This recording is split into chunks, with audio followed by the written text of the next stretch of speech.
There is a town in British Columbia where every building still stands. The streetlights turn on at dusk. The hospital beds are made, but no one has lived there in 41 years. This is not the only one. Canada has over 1,000 ghost towns. Most died the way you would expect. Mines closed, railways rerouted, younger generations left for cities. But some did not die. They were stopped.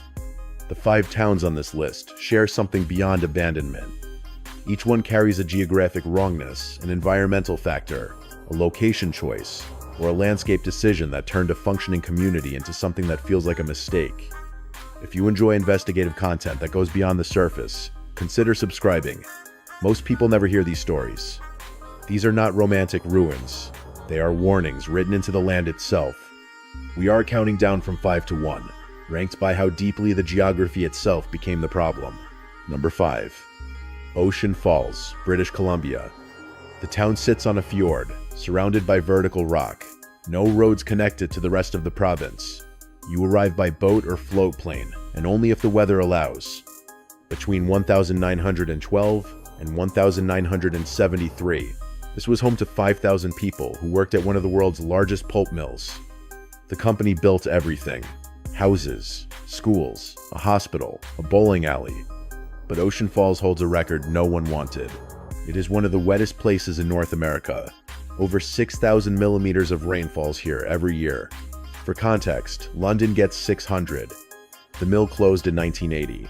The rain did not. Today, fewer than 50 people remain. Mold consumes the abandoned houses faster than the forest can. Staircases collapse under the weight of water-soaked wood. The local joke is that you do not measure time in years here, you measure it in how many winters a building can survive. Here is what most people misunderstand. Ocean Falls did not fail because the industry left. It failed because the industry was the only reason humans tolerated living there in the first place. Geography does not care if you leave, it just waits. The rain still falls every single day. Number 4. Val-Jalbert, Quebec. A businessman named Demes Jalbert built a pulp mill beside the Ouiachiouan Falls. The waterfall provided hydroelectric power. Within a decade, 900 people lived in a model village with running water, telephones, and a company store that sold goods cheaper than anywhere else in the region. Then, in 1927, the mill closed. Not gradually overnight. The parent company decided the operation was no longer profitable. Workers were given weeks to leave. Most took only what they could carry. The town was abandoned so quickly that dishes were left on tables. Toys remained in schoolyards. For decades, Val-Jalbert sat untouched. What makes this unsettling is not the abandonment, it is the preservation. In 1960, the Quebec government turned Val-Jalbert into a tourist site. They did not restore it, they froze it.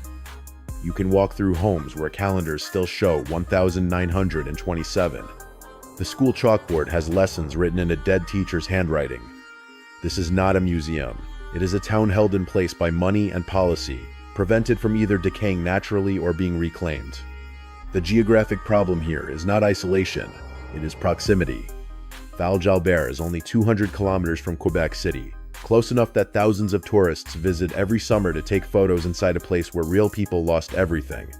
The falls still generate power, just not for the people who live there. Number 3. Enyaux, British Columbia. If you look at a modern map of the northern BC coast, you will not find Enyaux. It has been removed from most records, not because it vanished, but because what remains is too dangerous to visit. Between 1914 and 1935, Enyaux was a copper smelter town built on the edge of Granby Bay. At its peak, 3,000 people lived there. The smelter ran 24 hours a day, processing ore and releasing sulfur dioxide into the air. The problem was geographic. Enyaux sits in a steep valley with no wind circulation. The pollution had nowhere to go. Within a few years, every tree within 15 kilometers was dead. The surrounding mountains turned gray. Workers developed chronic respiratory illness. The company knew. They did nothing. When the copper market collapsed in 1935, the smelter shut down in a single day. The company dismantled what equipment they could sell and left the rest. Today, the soil around Enyaux is still contaminated with arsenic, lead, and copper tailings. The provincial government has posted warnings. No one is supposed to go there. But here is the detail that makes this worse. The smelter waste was dumped directly into Granby Bay. For decades, runoff continued leaching heavy metals into the water. The bay is part of a critical salmon migration route. Most ghost towns die because people leave. Enyaq's died because the land was poisoned first, and the people were just slower to go. The trees have not grown back. Number 2. Uranium City, Saskatchewan. The name tells you what they found. In 1952, prospectors discovered uranium ore on the northern shore of Lake Athabasca, just below the Northwest Territories border. Within 5 years, Uranium City had 5,000 residents, a hospital, an airport, and an RCMP detachment. This was the height of the Cold War. Canada was the world's largest uranium producer, and Uranium City fed the demand for nuclear reactors and weapons programs. The geography here is extreme. Winters drop to negative 40 degrees Celsius. The town is over 700 kilometers from the nearest highway. Everything, food, fuel, medicine had to be flown in. But people stayed because the wages were extraordinary. Then, in 1982, the mines closed. The uranium market had collapsed. Within 2 years, the population fell from 5,000 to less than 200. Here is the part no one talks about: the radioactive legacy. Tailings from uranium mining were stored in open ponds near the town. When the company left, those ponds were not properly sealed. Radon gas, a radioactive byproduct, continues to leach from the abandoned mine sites. In 2005, a federal study found elevated radiation levels in the soil and water near the old mining operations. The government installed monitors, but did not relocate the remaining residents. Uranium City still exists. About 70 people live there. Most are elderly, too attached, or too poor to leave. If you subscribe now, you will not miss the final town, and it is the one that should not exist at all. The geographic mistake here is not just isolation. It is that the resource that built the town is the same one that made it unsafe to stay. The mines are silent. The radiation is not. Number 1. Kitsault, British Columbia. This is the ghost town that should not be a ghost town. In 1979, a mining company called Phelps Dodge built Kitsault to house workers at a nearby molybdenum mine. They did not cut corners. The town had a shopping center, a movie theater, a swimming pool, curling rink, and hospital. The homes had dishwashers and wall-to-wall carpeting. The streets were paved. Within 2 years, 1,200 people lived there. Then, in 1982, the price of molybdenum collapsed. The mine closed. The company gave workers 30 days to leave. Here is what makes Kitsault different from every other ghost town. It was not abandoned to decay. It was mothballed. The company shut off the power, locked the doors, and left everything inside. For decades, Kitsault sat empty, but intact, a time capsule of early 1980s suburban life.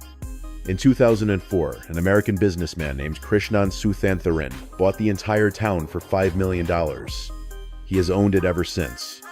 Suthantharan maintains Kitsault as if people still live there. The roads are plowed in winter, the grass is mowed, the buildings are heated to prevent mold. He has spent over $25 million on upkeep. But no one is allowed to live there. For years, he has claimed he will redevelop Kitsault into a luxury resort or a natural gas workers' camp. None of it has happened. The geographic problem is this: Kitsault is located in one of the most remote and beautiful parts of coastal BC. It is surrounded by steep mountains and accessible only by a single logging road that washes out frequently. There is no cell service, no nearby airport, no economic reason for a town to exist there unless you are pulling something valuable out of the ground. What you are looking at is a town held hostage by one person's vision that may never materialize. The infrastructure is perfect. The location is impossible. Kitsault is not a ghost town. It is a waiting town, and that is more unsettling than abandonment. Because abandonment has a logic, this does not. The streetlights still turn on at dusk. They illuminate empty roads. If you stand in the center of town at night, you will see houses with intact windows, driveways with no cars, and a shopping center that has not sold a single item in 42 years.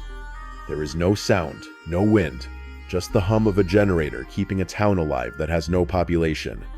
The question is not whether Kitsault will ever be inhabited again. The question is whether a place can be called a town if no one is allowed to live there. These 5 towns were not abandoned because people gave up.